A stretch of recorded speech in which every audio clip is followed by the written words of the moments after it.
খুন করার ৩০ বছর পর এক খুনি লাইভে এসে নিজের অপরাধ স্বীকার করে। শুধু তাই নয়, অপরাধ স্বীকার করার পর লোকটা আত্মহত্যাও করে বসে। ব্যাপারটা তাড়াতাড়ি ছড়িয়ে পড়লে পুলিশ খুব তৎপরতার সাথে তাদের ইনভেস্টিগেশন করতে থাকে। ইনভেস্টিগেশনের দরুন পুলিশ জানতে পারে এই খুনের সাথে জড়িত একের পর এক লোক অদ্ভুতভাবে মৃত্যুবরণ করছে। প্রশ্ন হচ্ছে, এই মৃত্যুর পিছনে রহস্য কি? কেনই বা লোকটা নিজেও আত্মহত্যা করলো? এই সব প্রশ্নের উত্তর নিয়ে হাজির হলাম আজকের মুভি রেখা চিত্রামের এক্সপ্লেনেশন নিয়ে। তো চলো আর প্যাচাল না বাড়িয়ে শুরু করা যাক আজকের মুভি এক্সপ্লেনেশন। মুভি শুরুতে আমরা বিনু ও রবি নামে দুটো বাচ্চা ছেলেকে দেখি। জঙ্গলের মাঝে ঘোরাঘুরির সময় বিনু রবিকে বলে, জানো ভাইয়া, কাল রাতে আমার বাবাও মুভিতে কাজ করেছে। রবি বলে, মিথ্যা বলছিস কেন? বিনু বলে, সত্য কথা, আমি কাল বাবা সহ আরো ৩ জনকে একটা লাশ দাফন করতে দেখেছি। বাবা বলেছে এটা নাকি কাথারাম কারুথু মুভির একটা শুটিং এর দৃশ্য। এই কথা শুনে রবি অবাক চোখে বিনুর দিকে তাকায়। এরপর সিন শিফট হয় বিবেক নামের এক ছেলের কাছে। বিবেক পেশায় একজন পুলিশ অফিসার, তবে অনলাইনে পাত্তি গেম খেলে সে ১৫ লাখ টাকা জিতে যাওয়ার কারণে তাকে নিয়ে রাতারাতি সমালোচনার ঝড় ওঠে। এই সমালোচনা থেকে বাঁচতে বিবেককে কয়েক মাসের জন্য সাসপেন্ড করা হয়। তাই বিবেক এখন বাড়িতে থেকেই তার বাবাকে বিভিন্ন কাজে সাহায্য করে। তার বাবা অবশ্য অনেক চিল একটা মানুষ। মাঝে মাঝে সে বিবেককে নিয়ে নানা উল্টাপাল্টা নিউজ দেখে বিবেকের সাথে মজা নেয়। তার একটা সাপোর্টিভ আর সুন্দর গার্লফ্রেন্ডও রয়েছে। পেশায় সে একজন জার্নালিস্ট। বিবেকের বাবাও মেয়েটাকে বেশ পছন্দ করে, কিন্তু এই ছেলে বিয়ে কেন করছে না কে জানে। যাই হোক, সিন শিফট হয় রাজেন্দ্র নামের এক লোকের কাছে। রাজেন্দ্র ক্যান্সার পেশেন্ট, তাই বেশি দিন বাঁচবে না বললেই চলে। তবে তার ড্রিঙ্কস করার একটা বদ অভ্যাস আছে, আর এটা এতই বেশি যে ডাক্তার তাকে বারবার নিষেধ করার পরেও সে ঘরের কোনা কানা ড্রিঙ্কসের বোতল দিয়ে ভরিয়ে ফেলেছে। ডাক্তার চেক আপের সময় এসে তাকে আবারও একবার এই সব কিছু বাদ দিতে বলে। পরের দৃশ্যে আমরা বিবেককে দেখি। বিবেক সিনিয়র কমিশনারের কাছে এসে সাসপেনশন তুলে নেওয়ার জন্য অনুরোধ করে। তবে কমিশনার সাসপেনশন উঠিয়ে তো নেয়, তবে তাকে মালাক্কাপাড়া নামের এক প্রত্যন্ত অঞ্চলে ট্রান্সফার করে দেয়। পরের দিন বিবেক সব রেডি করে তার বাবার কাছ থেকে বিদায় নিয়ে মালাক্কাপাড়া থানায় জয়নিং এর উদ্দেশ্যে বেরিয়ে পড়ে। এদিকে রাজেন্দ্রও কোনো এক কাজের জন্য মালাক্কাপাড়ার উদ্দেশ্যে রওনা হয়। পথে বিবেক ও রাজেন্দ্রার মালাক্কাপাড়ার একই হোটেলে খাবার খায়, তবে তখনও তারা কেউ তেমন কিছু নোটিস করে না। খাবার শেষে বিবেক যথারীতি তার অফিসে গিয়ে জয়েন করে। এদিকে রাজেন্দ্রা চলে আসে মালাক্কাপাড়ার এক জঙ্গলে। জঙ্গলের কিছুটা ভিতরে গিয়ে সে একটা জোড়া গাছের নিচে বসে পড়ে। এরপর হঠাৎ তার কাশির সাথে তার মুখ থেকে রক্ত বের হতে থাকে। রাজেন্দ্রা ড্রিঙ্কস করতে করতে ফেসবুক লাইভে গিয়ে বলে, আজ আমি আপনাদের একটা কথা বলতে চাই। তেমন গুরুত্বপূর্ণ কিছু নয়, তবে আমার জীবনের কথা। আমি আমার জীবনে অনেক উন্নতি করেছি, অনেক টাকা কামিয়েছি, কিন্তু কিছুই আমার কোনো কাজে আসেনি। না আমি আমার পরিবারকে ধরে রাখতে পেরেছি, আর না আমি নিজেই সুস্থ আছি। এখন আমি যা বলবো তা শুনলে আপনারা চমকে যাবেন। আজ থেকে প্রায় ৩৫ বছর আগে ১৯৮৫ সালে আমি আমার বন্ধু ফ্রান্সিস ও অ্যালিস জুয়েলার্সের মালিক ভিনসেন্ট মিলে এই জায়গায় একটা মেয়েকে কবর দিয়েছি। ঠিক এই জায়গায় যেখানে আমি বসে আছি। মেয়েটার বয়স ১৮ বছরের চেয়ে কম ছিল। আমি চাইলে ওদের মানা করতে পারতাম, কিন্তু আমি সেটা করিনি। আর সেই পাপ এখনো পর্যন্ত আমার পিছু ছাড়েনি। তবে আমি এখন সবকিছু শুধরে নিতে চাই। এই বলে রাজেন্দ্রা নিজেই নিজের মাথায় শুট করে আত্মহত্যা করে। এরপর গুলির শব্দ পেয়ে রাজেন্দ্রার ড্রাইভার দৌড়ে তার কাছে যায়, কিন্তু ততক্ষণে বড্ড দেরি হয়ে গেছে। এদিকে বিবেক যখন থানায় বসে ফাইল চেক করছিল, তখন কেউ একজন তাকে কল করে রাজেন্দ্রার খবরটা দেয়। এই খবর পেয়ে বিবেক সাথে সাথে ঘটনাস্থলে পৌঁছায়। ততক্ষণে ফরেনসিক টিমও তাদের কাজ শুরু করে দিয়েছে। এসিপি এসে বিবেককে বলে, এই কেস নিয়ে ভালো করে ইনভেস্টিগেশন করো, কেননা লোকটা এলিস জুয়েলার্সের মালিকের মতন একজন বিজনেসম্যানের নাম নিয়েছে। এখন একবার যদি ওই কঙ্কালটা ও তার পরিচয় পাওয়া যায়, তাহলে সবাই তোমার পিছনের দোষের কথা ভুলে গিয়ে এটা নিয়ে বাহবা দেবে। এই সব কথাবার্তা শুনে বিবেক এবার রাজি হয়ে যায়। তখন কমিশনার এসে দ্রুত বিবেক ও এসিপিকে এই কেস সলভ করতে বলে, কেননা খবরটা ইতিমধ্যে মিডিয়াতে ছড়িয়ে পড়েছে। এবার সিন শিফট হয় এলিস জুয়েলার্সের মালিক ভিনসেন্টের বাড়িতে।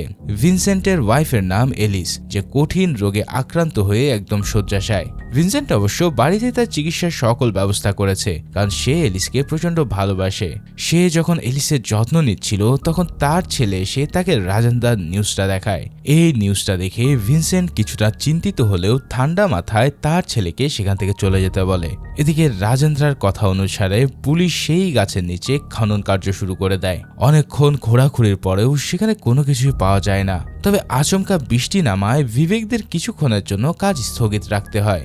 এর কিছুক্ষণের মধ্যেই বৃষ্টির পানিতে বিবেকদের খনন করা গর্তটা পানিতে ভরে যায়।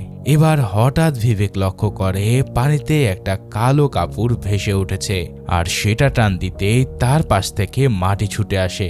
তখন বিবেক বুঝতে পারে যে লাশ গাছের নিচে নয়, বরং এর পাশেই দাফন করা হয়েছে। সেই অনুযায়ী বিবেক তখন কয়েকজন অফিসার নিয়ে জায়গাটা খনন করা শুরু করে, আর অবশেষে তারা কাঙ্ক্ষিত কঙ্কালটি পেয়ে যায়। কঙ্কালটা নিয়ে রিসার্চ করার পর ফরেন্সিক ডাক্তার জানায় এটা একটা মেয়ের লাশ, তবে বয়স বের করতে একটু সময় লাগবে। সে এসিপিকে কঙ্কালের বডি থেকে পাওয়া একটা নূপুরও দেখায়। এদিকে বিবেকের এমন অসাধারণ বুদ্ধিমত্তা দেখে এই কেসের ইনচার্জ এসিপি তাকে ইনভেস্টিগেশন টিমে জয়েন করতে বলে। বিবেক এই কেস নিয়ে এতটা এক্সাইটেড ছিল যে সে সাথে সাথে রাজি হয়ে যায়। ফরেন্সিক ডাক্তার সাজান এসিপিকে বলে এসআই বিবেক একটু বেশি এক্সাইটেড, তাই না? এসিপি জানায় ও যখন পুলিশ ট্রেনিং এ ছিল তখন থেকে আমি ওকে দেখছি, অনেক ট্যালেন্ট আর পরিশ্রমী। রাতে এসিপি ইনভেস্টিগেশন টিমের সকলকে তাদের কাজ বুঝিয়ে দেয়। বিবেকের উপরে রাজেন্দ্রার ব্যাকগ্রাউন্ড চেক করার দায়িত্ব পড়ে। সেই অনুসারে সে প্রথমে রাজেন্দ্রার ডাক্তার কৃষ্ণা প্রসাদের কাছে যায়। কৃষ্ণা প্রসাদ জানায় রাজেন্দ্রার শারীরিক অবস্থা অনেক খারাপ ছিল, এমনকি তার লিভারও ট্রান্সপ্লান্ট করা হয়েছিল একবার, কিন্তু তবুও সে ড্রিঙ্কস করা ছাড়েনি। সে কোনো এক অনুশোচনায় সবসময় ডিপ্রেশনে ভুগত। বিবেক তার কাছে রাজেন্দ্রার ফ্যামিলি সম্পর্কে জানতে চাইলে সে জানায় রাজেন্দ্রার ওয়াইফের সাথে তার অনেক আগে ডিভোর্স হয়ে গিয়েছিল। তাছাড়াও তাদের একটা ছেলে ছিল, তবে রাজেন্দ্রা কখনো তার খোঁজ খবর নিত না। ডাক্তারের সাথে কথা বলা শেষে বিবেক রাজেন্দ্রার এক্স ওয়াইফের সাথে গিয়ে দেখা করে, তবে তার কাছ থেকেও তেমন ইনফরমেশন পাওয়া যায় না। এরপর বিবেক রাজেন্দ্রার উল্লেখ করা ফ্রান্সিসের সন্ধানে বেরিয়ে পড়ে। সেই অনুযায়ী তারা মাল্লাক্কা পাড়ার আশেপাশে বসবাস করে এমন কয়েকজন বৃদ্ধ ফ্রান্সিসের সাথে দেখা করে, তবে কাউকেই সন্দেহজনক মনে হয় না বিবেকের কাছে। এদিকে তার গার্লফ্রেন্ড শ্রীনা 1980 থেকে 1985 সাল পর্যন্ত মিসিং হওয়া মেয়েদের কিছু পেপার কাটিং কালেক্ট করে বিবেককে দেয়। বিবেক সেগুলো নিয়েও ইনভেস্টিগেশন করতে শুরু করে এবং প্রত্যেকটা মিসিং হওয়া মেয়েদের পরিবারকে কঙ্কাল থেকে পাওয়া সেই নূপুর দেখিয়ে শনাক্ত করতে বলে, তবে কেউই নূপুরটা দেখে চিনতে পারে না। অনেক খোঁজাখুঁজির পর তারা এমন একজনকে খুঁজে পায় যে এই নূপুরটা চিনতে পারে।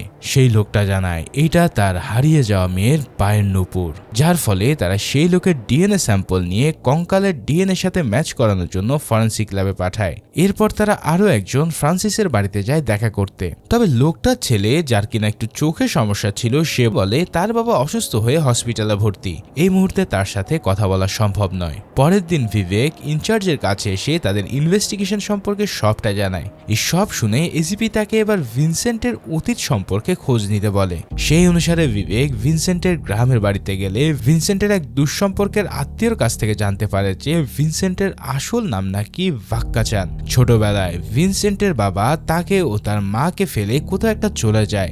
এরপর থেকে ভিনসেন্ট ও তার মা অনেক কষ্টে জীবনযাপন করতে থাকে। একদিন ভিনসেন্ট চার্চের বিশপের ছাতা চুরি করতে গিয়ে ধরা খেয়ে যায়। বিশপ তাকে চুরির কারণ জিজ্ঞেস করলে ভিনসেন্ট জানায় সে পড়াশোনা করতে চায়, আর এর জন্য সে এই ছাতা চুরি করেছে। এই কথা শুনে বিশপের মনে একটা মায়া হয় এবং সে তার পড়াশোনার দায়িত্ব নেয়। তার মা মারা যাওয়ার পর সে বিশপের সাথেই থাকতো। 1984 থেকে 1985 সালের দিকে ভিনসেন্ট তার পড়াশোনা শেষ করে। ভিনসেন্ট তার পড়াশোনা শেষ করে মাল্লাক্কা পাড়ায় ফিরে এসেছিল। এর কিছুদিনের মধ্যে তার সাথে এমন ভালো কিছু হয় যে সে শহরে চলে যায় আর বড়লোক হয়ে ওঠে। এই সব কথাবার্তা শুনে বিবেক থানায় এসে ভিনসেন্টকে ইনকোয়ারির জন্য ডেকে পাঠায়। বাইরে তখন তুমুল বৃষ্টি। থমথমে এই পরিবেশের মাঝে মিডিয়া ও প্রেসের ভিড় ঠেলে ভিনসেন্ট থানায় এসে উপস্থিত হয়। তার সাথে ছিল তার উকিল মানোজ। বিবেক ভিনসেন্টকে বলে, আপনার এক আত্মীয়র কাছ থেকে আমি জানতে পেরেছি যে এই ঘটনার সময় আপনি মাল্লাক্কা পাড়ার একটা বিশপের সাথে থাকতেন। এই কঙ্কাল যেখানে পাওয়া গেছে সেটা আপনার পুরানো ঘর থেকে মাত্র 6 কিলোমিটার দূরে। এই ব্যাপারে আপনি কি বলবেন? তখন ভিনসেন্ট জানায় বিশপ আমার পড়ালেখার দায়িত্ব নিয়েছিল, তাই আমি পড়াশোনা শেষ করে মাল্লাক্কা পাড়াতে ফিরে যাই বিশপের দেখাশোনা করার জন্য। ওই কঙ্কাল সম্পর্কে আমি কিছু জানি না। বিবেক আবার প্রশ্ন করে, মৃত্যু 2 দিন আগে রাজেন্দ্র আপনাকে কল করেছিল এবং তার সাথে আপনার 15 সেকেন্ড কথাও হয়েছিল, ঠিক কি কথা হয়েছিল সেটা জানতে পারি? তখন ভিনসেন্ট কিছু বলার আগেই তার পার্সোনাল উকিল মনোজ বলে, ভিনসেন্ট স্যার কোনো সাধারণ মানুষ নয়। তাকে কেউ কল করলে প্রথমে আমি কথা বলি, এরপর সময় মতো আমি তাকে আপডেট জানাই। রাজেন্দ্রার সাথেই আমি কথা বলেছিলাম, চাইলে আপনি আমার কল রেকর্ড চেক করতে পারেন। সেদিনের মতন ইনকোয়ারি শেষ করে ভিনসেন্টদেরকে ছেড়ে দেওয়া হয়। যাবার সময় ভিনসেন্ট ভালো মানুষের মুখোশ পরে মিডিয়াকে বলে, আমি কোনো অন্যায় করিনি, তবু একজন দায়িত্বশীল নাগরিক হওয়ার কারণে আমি এখানে এসেছি। পুলিশ আমাকে যে প্রশ্ন করেছে তার উত্তর আমি দিয়েছি ভালো করেই, তবু আমাকে এই কেসে কেন যেন ফাঁসানো হচ্ছে। তখন মনোজ বলে, এক গ্যাম্বেলার পুলিশ অফিসারের কাছ থেকে এর বেশি আর কি আশা করা যায়? এই কথাটা শুনে বিবেকের রাগ হলেও সে কিছু বলতে পারে না। যাক, পরের দৃশ্যে বিবেক ফরেন্সিক ডক্টর সাজানের সাথে দেখা করতে গেলে সে জানায় ভিকটিমের ডিএনএর সাথে সেই বৃদ্ধর ডিএনএ ম্যাচ করেনি। তার মানে যে মারা গিয়েছে সে ওই লোকটার মেয়ে নয়। বিবেক শান্ত নামের এক জুনিয়র অফিসারকে বলে, ডিএনএ ম্যাচ করার এই ব্যাপারটা যেন সেই বৃদ্ধ লোকের পরিবারকে জানানো হয়। ঠিক তখনই শান্ত লোকটার ছেলের কাছে কল করে জানতে পারে যে বৃদ্ধ লোকটা নাকি মারা গেছে। এই খবর শুনে তারা তো সেই বাড়িতে দ্রুত গিয়ে পৌঁছায়। লোকটার ছেলে জানায় তার বাবা নাকি তার বোনকে অনেক ভালোবাসতো। তার বোন হারিয়ে যাওয়ার পর থেকে তার বাবা একবারে গম্ভীর হয়ে যায়। এখনো পর্যন্ত সে তার মেয়ের ফিরে আসার অপেক্ষা করছিল, কিন্তু তার মেয়ে অলরেডি মারা গেছে শুনে তার বাবা কষ্টে স্ট্রোক করে মারা যায়। এখন বিবেকদের লোকটার জন্য অবশ্য একটু খারাপই লাগে, তবে তাদেরও তো আর কিছু করার নেই। এরপর আরো কয়েকটা দিন কেটে যায়। বিবেক অনেক ইনভেস্টিগেশন করলেও সে মিসিং মেয়েদের লিস্ট থেকে ভিকটিমদের পরিচয় বের করা যায় না। এর জন্য সে এবার 1984 থেকে 85 সাল পর্যন্ত যতগুলো মেয়ের নামে চুরি বা ফ্রড কেস করা হয়েছে সবার তদন্ত নিয়ে বসে পড়ে। অনেক ইনভেস্টিগেশন করার পর তারা এমন এক মেয়ের সন্ধান পায় যার নামে একটা ফ্রড কেস মাল্লাক্কা পাড়া স্টেশনেই দায়ের করা হয়েছিল। কেসটা করেছিল চন্দ্রাপ্পান নামের এক লোক। চন্দ্রাপ্পান তখন মিডিয়ার কাজ করত। সে সব সময় মিডিয়াতে জুনিয়র আর্টিস্ট সাপ্লাই দিত। তাই মিডিয়ার লোকজনের সাথে কথা বলে চন্দ্রাপ্পানের ঠিকানা নিয়ে বিবেক তার বাড়িতে যায়। বয়স্ক চন্দ্রাপ্পান এখন একজন মাদকাসক্ত জরাজীর্ণ বৃদ্ধ। বিবেকরা তাকে এক বোতল মদ দিয়ে প্রথমে কনভিন্স করে ফেলে। এরপর যেই মেয়ের নামে ফ্রড কেস দায়ের করা হয়েছিল তার ব্যাপারে জানতে চায়। তখন চন্দ্রাপ্পান বলে, 1985 সালে কারুথু কাথাম নামের একটা সিনেমা শুটিং করতে আমরা মালাক্কা পাড়ায় এসেছিলাম। একদিন এক মেয়ে এসে আমাকে বলে সেই মুভির হিরো মাম্মুট্টির নায়িকা হতে চায়। আমি তাকে বুঝিয়ে বলি যে হিরোইন কাস্ট করা আমার হাতে না, তবে মেয়েটা ছিল নাছোড়বান্দা, তাই আমি এই মুভিতে তাকে জুনিয়র আর্টিস্ট হিসেবে কাস্ট করি। মেয়েটার রোল ছিল হিরো মাম্মুট্টির পিছনে দাঁড়িয়ে মুভির গানে গলা মেলানো। প্রথম দিনের গানের শুটিং করার পর মেয়েটা হঠাৎ গায়েব হয়ে যায়। এখন মেয়েটার রোল যেহেতু হিরোর আশেপাশে ছিল তাই তার কমতি অন্য কাউকে দিয়ে তো পোষানো যায় না।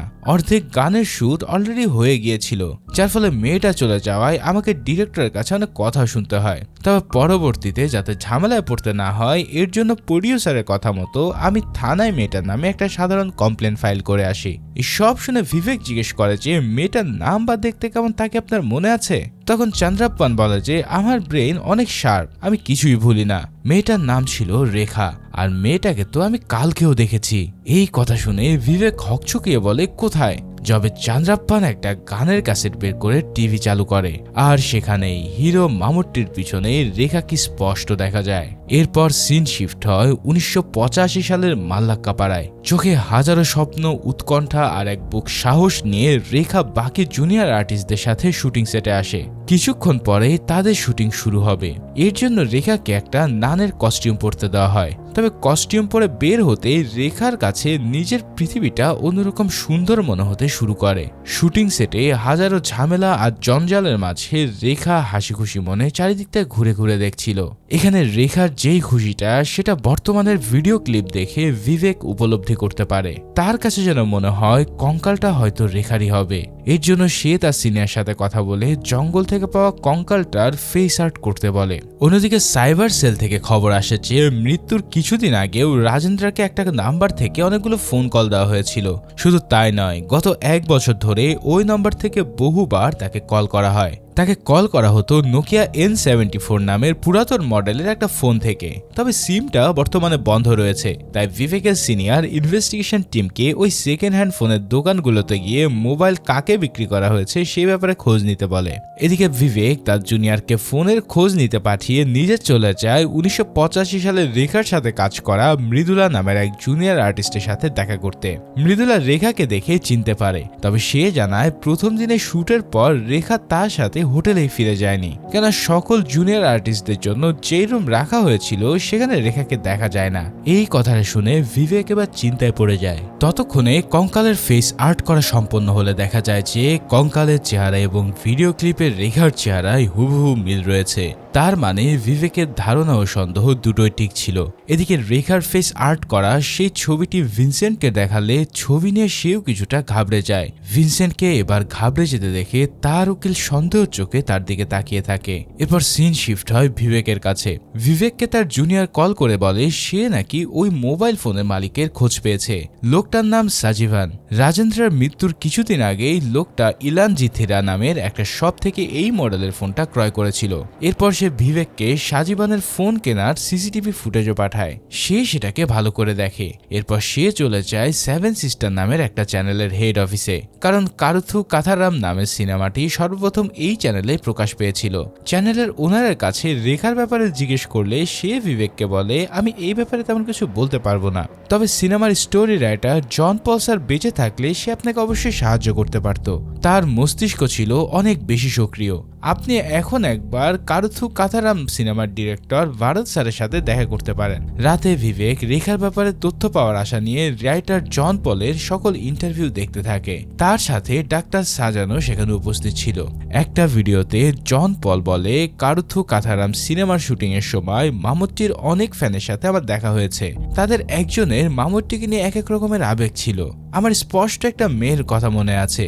শুটিং এর আগে আমি বসে বসে ডায়লগ সাজাচ্ছিলাম, তখনই নানের কস্টিউম পরা এক মেয়ে এসে গুটি গুটি পায়ে আমার কাছে আসে। মেয়েটা আমাকে জিজ্ঞেস করে আপনি কি জন পল স্যার? আমি হা বললে মেয়েটা বলে আপনি এই সিনেমায় মামুট্টিকে টাক দেখিয়েছেন, এটা একদমই ঠিক করেননি। এটা বলেই মেয়েটা সেখান থেকে চলে যায়। মেয়েটার পায়ে একজোড়া নূপুর ছিল।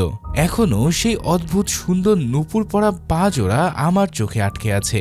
সেদিনের মতন বিবেক তার ইনভেস্টিগেশন শেষ করে। পরের দিন সকাল সকাল ডিরেক্টর ভারতের সাথে দেখা করতে বিবেক একটা শুটিং সেটে গিয়ে পৌঁছায়। ভারতের কাছে রেখার ছবি দেখিয়ে তার ব্যাপারে জানতে চাইলে ভারত বলে মেয়েটার কথা আমার কিছুটা মনে আছে, আমি জানতাম না ওর আসল নাম কি, কিন্তু মেয়েটি শুটিং সেট থেকে হঠাৎ করে গায়েব হয়ে যাওয়ার কারণে আমাদের বেশ ঝামেলা পোহাতে হয়েছিল। তাছাড়া জন পল স্যার একবার আমার সাথে এই মেয়েটার ব্যাপারে কথা বলেছিল। তার কাছে মেয়েটার ফেস স্ট্রাকচার এতটাই ভালো লেগেছিল যে সে তার পরবর্তী সিনেমায় মেয়েটাকে হিরোইন হিসেবে কাস্ট করতে চেয়েছিলেন। এই সব কথাবার্তা শুনে বিবেক বুঝতে পারে যে রেখা বেঁচে থাকলে এখন অনেক বড় নায়িকা হতো।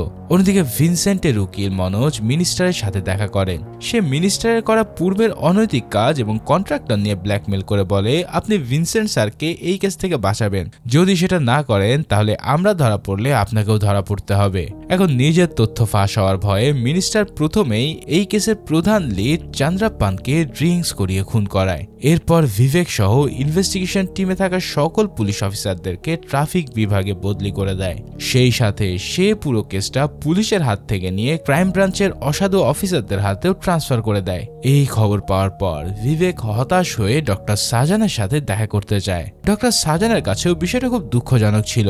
তখনই সেখানে ক্রাইম ব্রাঞ্চের হেড সেলিম তার টিম নিয়ে এসে উপস্থিত হয়। সেলিম আসা মাত্রই বিবেকের গ্যাম্বেলিং খেলা নিয়ে তাকে টিটকারি করতে থাকে।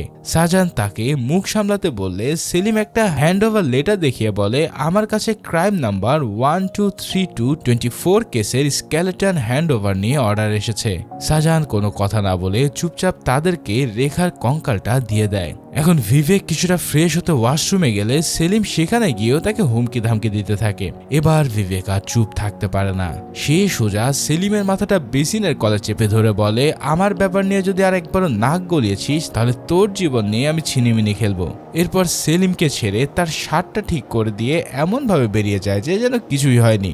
সেলিমও নিজের জুনিয়রের কাছে ছোট হওয়ার ভয়ে কাউকে কিছু না বলে ভাব নিয়ে সেখান থেকে চলে যায়। এখন সেলিম যেতে বিবেক এক বুক হতাশা নিয়ে সাজানকে বলে, আমাদের আর কিছু করার নেই স্যার, মেয়েটাকে আমরা সঠিক বিচার পাইয়ে দিতে পারবো না। আমাদের কাছে একমাত্র রেখার কঙ্কালটাই এই কেসের আগা বাড়ানোর প্রমাণ হিসেবে ছিল, এখন সেটাও তোরা নিয়ে গেল। তখন সাজান তাকে সান্ত্বনা দিয়ে বলে, কঙ্কালটার ডকুমেন্টস আমার কাছে আছে, তুমি শুধু তোমার কাজ যেভাবে পারো এগিয়ে যাও, আমি জানি তুমি পারবেই। এই কথা শুনে বিবেক নতুন উদ্যমে কাজ করার সাহস পায়। এরপর বিবেক বাইরে এসে কিভাবে এই কেস সলভ করবে সেটা নিয়ে ভাবতে থাকে। ঠিক তখনই তাকে ডিরেক্টর ভারাত কল করে বলে, আমি তোমাকে একটা কথা বলতে ভুলে গেছি। কাথারু কাথারাম সিনেমা শুটিং এর সময় পাল্লেশারি নামের এক রিপোর্টার মামুট্টির ইন্টারভিউ নিতে এসেছিল। সে তখন মামুট্টির অনেকগুলো ছবিও তুলেছে। ওই ছবির ব্যাকগ্রাউন্ডে রেখাকে দেখা গিয়েছিল, তাই তুমি পাল্লেশারির সাথে দেখা করতে পারো। আজকাল সে একটা ইউটিউব চ্যানেলে কাজ করছে। এই নিউজ পেয়ে বিবেক সরাসরি তার সাথে দেখা করতে যায়। সেখানে পাল্লেশ্বরী বলে, আমি 80 দশকে একজন দুর্দান্ত রিপোর্টার ছিলাম।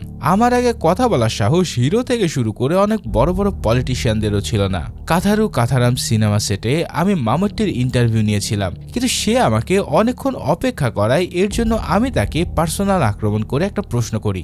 আমার প্রশ্ন তার পছন্দ না হলে সে ইন্টারভিউ রেখে উঠে যায়। এর জন্য আমি রেগে পিছন থেকে তার কিছু ক্যান্ডিড ফটো তুলি, যাতে আমি তার নামে উল্টাপাল্টা কিছু নিউজ করতে পারি। আর সেই ছবিতেই আপনার খোঁজ করা সেই মেয়েটাকে দেখা গেছে। এটা বলে পাল্লেশ্বরী একটা পত্রিকা বের করে দিলে সেখানে রেখার হাত ধরে তার পাশে আরো একটা মেয়েকে নানের কস্টিউম পরে দাঁড়িয়ে থাকতে দেখা যায়। বিবেক পত্রিকাটার একটা ছবি নিয়ে সেটা রেখার সাথে কাজ করা সেই জুনিয়র আর্টিস্ট মৃদুলাকে পাঠিয়ে বলে সে রেখার পাশে থাকা মেয়েটাকে চেনে কিনা।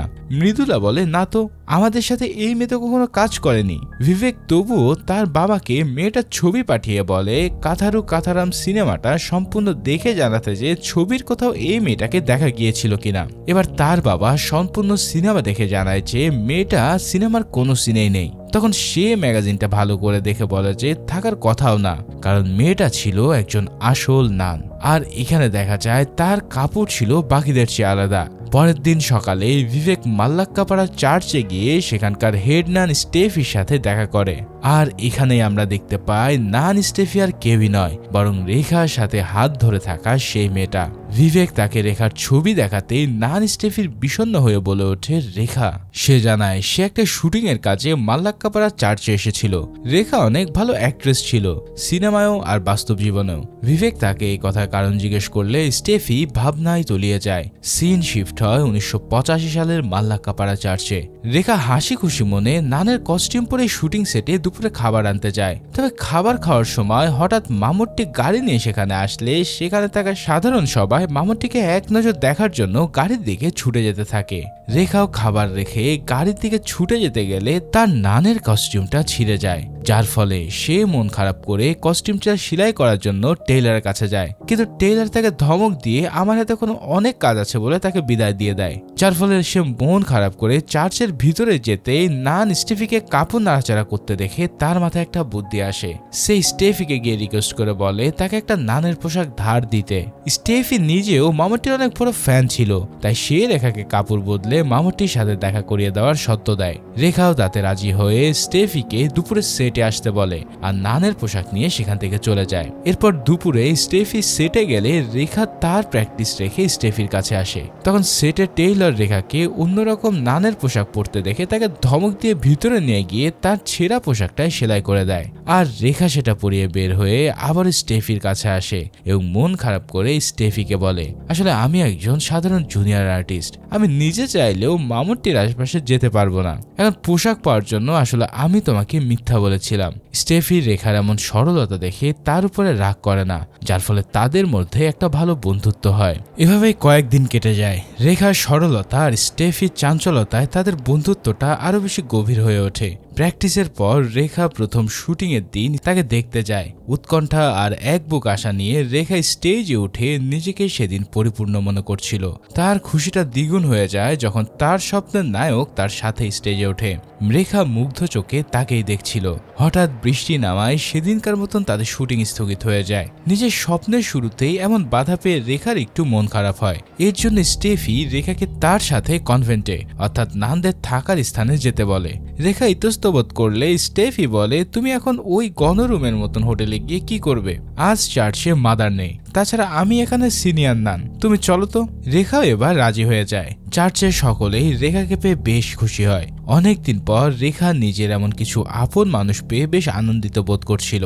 অবশ্য রেখার ফুরফুরে মেজাজ থাকাটার কারণ ছিল অন্যটা, কেননা পরের দিন তাকে মামুটির সাথে ডায়লগ বলতে হবে। এখন খাবার টেবিলে রেখা বেশ এক্সাইটেড হয়ে এটা নিয়ে সবার সাথেই কথা বলে। তখন চার্চের রান্নার দায়িত্বে থাকা পুষ্পান সবাইকে চিকেন সার্ভ করলেও রেখা চিকেন নেয় না। খাওয়া শেষে সবাই ঘুমোতে চলে যায়। মাদার ছিল না বলে রেখাকে থাকতে দেওয়া হয় মাদারের রুমে। পরের দিন সকালে থাঙ্গাম্মা নামের এক সাফাই কর্মী মাদারের রুমে গিয়ে দেখতে পায় মাদারের আলমারি পুরো খালি হয়ে গেছে। তাই সে সবাইকে চিৎকার করে ডেকে এনে দেখা যায় যে রেখা মাদারের আলমিরা থেকে হসপিটাল তৈরির ডোনেশনের সকল টাকা নিয়ে পালিয়ে গেছে। একটা অচেনা মেয়েকে এভাবে চার্চে নিয়ে আসায় হেড সিস্টারের কাছে স্টেফি অনেক জবাবদিহি করতে হয়। তাছাড়া চুরির সকল দায়ভারও পড়ে স্টেফির উপরে। যাক, সিন প্রেজেন্টে আসলে বিবেক তাকে জিজ্ঞেস করে এত বড় চুরির পরেও তারা কেন পুলিশে কমপ্লেন করেনি। স্টেফি জানায় ডোনেশনের টাকা চুরি হয়ে গেছে, এটা জানাজানি হয়ে গেলে চার্চের ডোনেশন আসা বন্ধ হয়ে যেত। তাই ব্যাপারটা গোপনে রেখে আনঅফিসিয়ালি পুলিশকে ইনকোয়ারি করতে বলা হয়েছিল।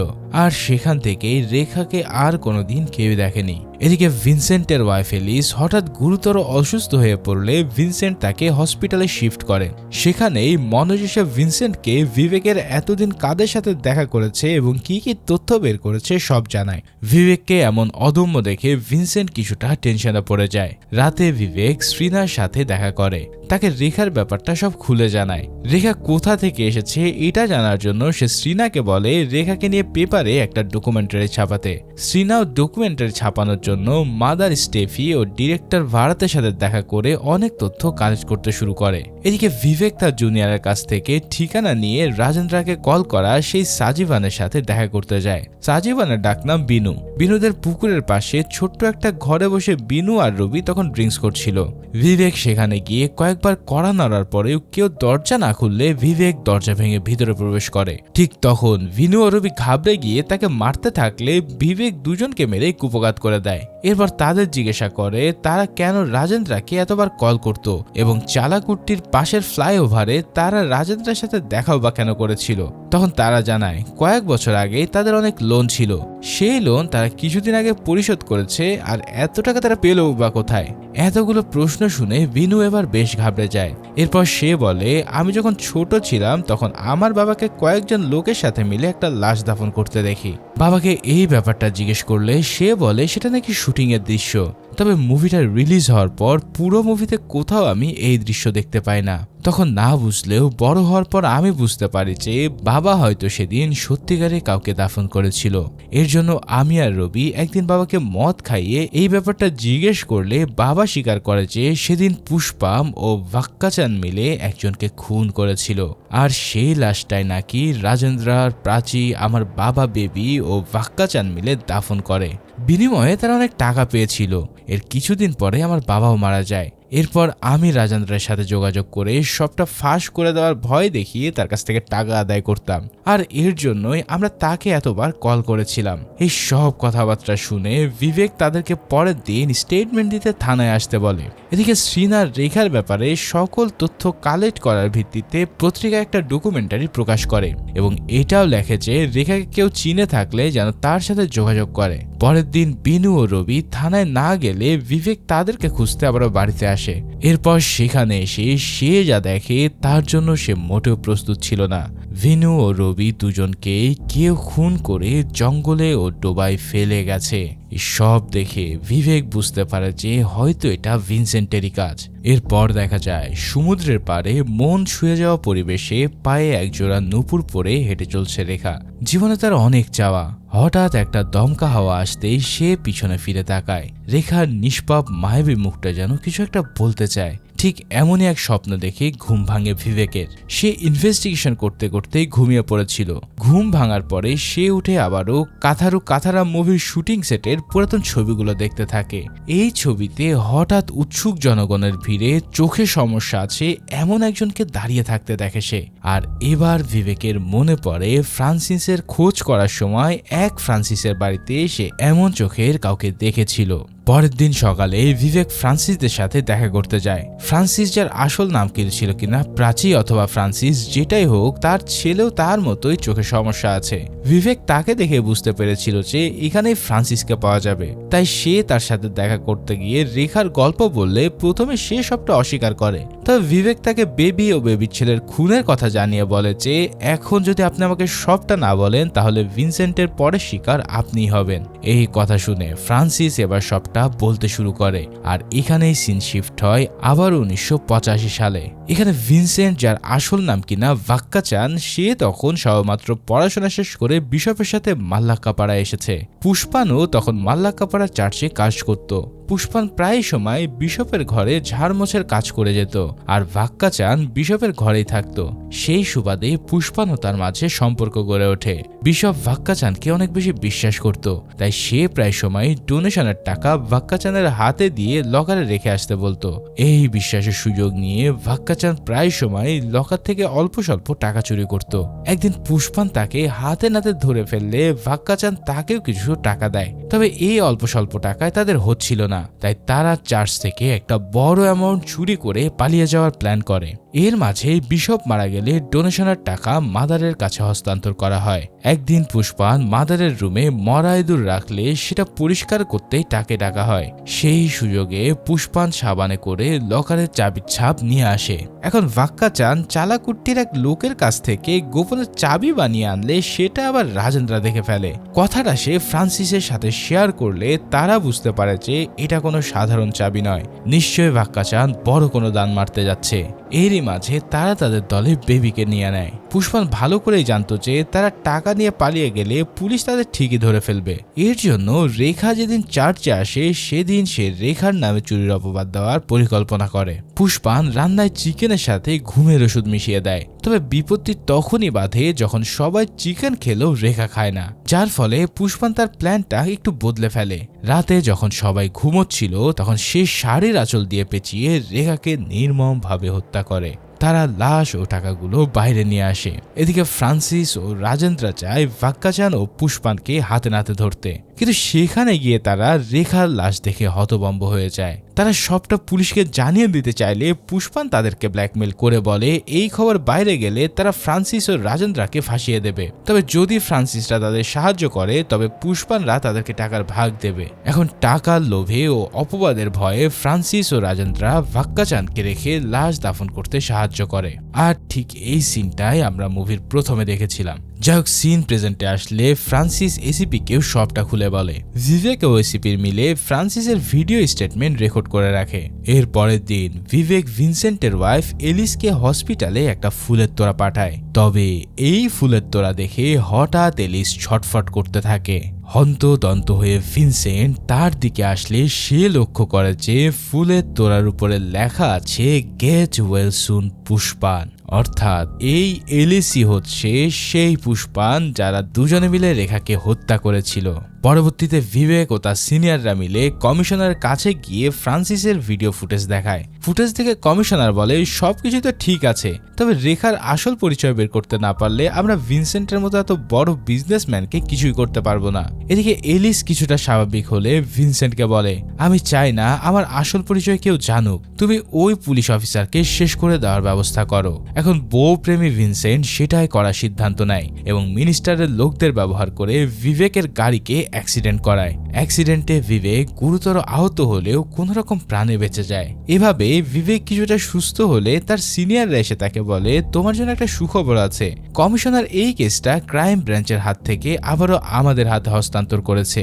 এবার আমরা যে কোনো লিগ্যাল অ্যাকশন নিতে পারবো, তবে সবার আগে আমাদের রেখার পরিচয়টা বের করতে হবে। এভাবেই এরই মাঝে একদিন শ্রীনার কাছে ফিল্ম অ্যাক্টর জাগদীশের কল আসে। জাগদীশ বলে আমি তোমার সাথে রেখার ব্যাপারে কিছু বলতে চাই। কথাটা শুনতেই শ্রীনা বিবেককে নিয়ে জাগদীশের সাথে দেখা করতে যায়। সেখানে জাগদীশ জানায় আমার প্রথম ফিল্ম ছিল মাই ডিয়ার কুট্টিজাদা, যেটা 1984 সালে রিলিজ হয়। ওই ফিল্ম রিলিজের এক সপ্তাহ পরে নানা নামের এক ম্যাগাজিনে আমার নামে একটা আর্টিকেল প্রকাশ করে। আর্টিকেল প্রকাশের 2 দিন পরেই আমার কাছে একটা চিঠি আসে। চিঠিটা আমি পেয়েছিলাম রেখা পাত্রোজ নামের একটা মেয়ের কাছ থেকে। রেখায় আমার প্রথম ফ্যান ছিল যে আমাকে চিঠি পাঠাতো, তাই আমিও তাকে চিঠির উত্তর দিতে শুরু করি। রেখা আমাকে জানিয়েছিল যে সে মামুট্টিকে কতটা পছন্দ করে, কিন্তু 1985 সালে হঠাৎ করে রেখার চিঠি আসা বন্ধ হয়ে যায়। আমি ব্যাপারটা নিয়ে অনেক উদ্বিগ্ন ছিলাম। শ্রীনাথ ডকুমেন্টারি দেখার পর আমার মনে হচ্ছে এটাই আমাকে চিঠি পাঠানো সেই রেখা। তার বাসার অ্যাড্রেস ছিল কন্যাকুমারী হাউস নম্বর 72। তাই তোমরা একবার সেখানে গিয়ে খোঁজ নিয়ে আসতে পারো। এই সব কথাবার্তা শুনে বিবেক যেন নতুন এক আশার আলো খুঁজে পায়। তাই সে তখনই শ্রীনাকে নিয়ে কন্যাকুমারী গিয়ে পৌঁছে।